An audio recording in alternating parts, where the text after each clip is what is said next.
Hello everyone, welcome you to my official YouTube channel English by Mohit sir MS.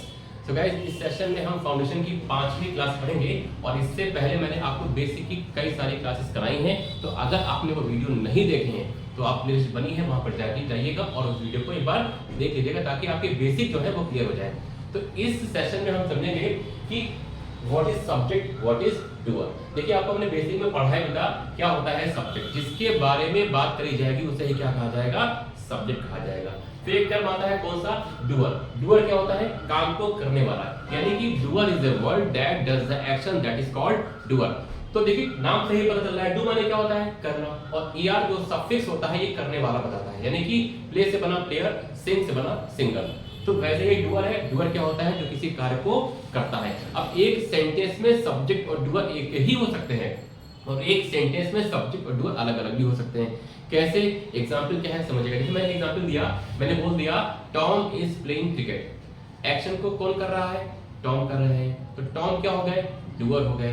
बात किसके बारे में करी जा रही है, टॉम के बारे में, टॉम क्या हो गए, सब्जेक्ट। तो एक सेंटेंस में सब्जेक्ट और डूअर एक ही हो सकते हैं और अलग अलग कैसे होंगे ये देखिएगा ध्यान से। सेंटेंस लिखा गया है a letter is being written by Priya, यानी कि एक पत्र जो है वो प्रिया के द्वारा लिखा जा रहा है। तो इस सेंटेंस में बात किसके बारे में करी जा रही है, लेटर के बारे में बात करी जा रही है। तो अगर लेटर के बारे में बात करी जा रही है तो यही क्या है, आपका सब्जेक्ट है। और एक्शन को कर कौन रहा है, पत्र लिखने का काम कौन कर रहा है, प्रिया कर रही है। तो प्रिया ही क्या है, डूअर है, यही एक्शन को परफॉर्म कर रही है। अब ये टर्म अगर आपको समझ में आ गया हो तो बात करते हैं किसकी, ऑब्जेक्ट की। देखिए, हमने बेसिक में आपको पढ़ाया था कि व्हाट इज ऑब्जेक्ट, परिभाषा बता दें, लिखवाई भी थी और समझाई भी थी। सेंटेंस में एक्शन होगा, धीरे धीरे वो ट्रांसफर होगा और रिसीवर होगा, तो उस रिसीवर को ही क्या कहा जाएगा, ऑब्जेक्ट कहा जाएगा। अब ये 2 टाइप्स के होते हैं, the very first one is direct, the second one is indirect. अब सर हम कैसे पता करेंगे, सर ये डी है, ये आई है, डी स्टैंड फॉर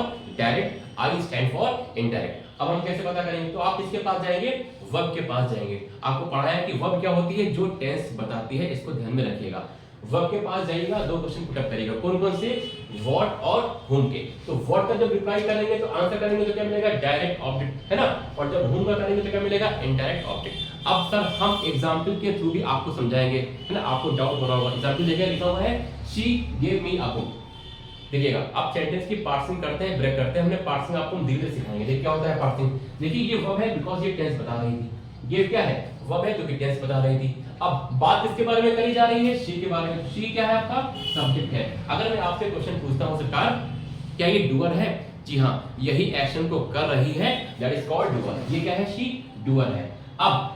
अब मुझे पता करना है कि इसमें कौन सा डी वाला है, कौन सा आई वाला है। D stand for direct, I stand for indirect. अब पता करते हैं, शी गेव व्हाट, अगर व्हाट का रिप्लाई करा तो आंसर में क्या मिला, अ पेन। तो यानी कि गाइस ये ऑब्जेक्ट तो है, साथ में कौन सा है, डायरेक्ट ऑब्जेक्ट है ना। अब देखिएगा, शी गेव हुम, किसे दिया, यानी कि मुझे दिया, और हुम का आंसर क्या है, मी। गाइस ये भी क्या है, आपका इनडायरेक्ट ऑब्जेक्ट है। आई थिंक आपको ये सारी चीजें समझ में आ गई होंगी। तो इस तरीके के वीडियो पाने के लिए हमारे चैनल को सब्सक्राइब करेगा। Thanks for watching.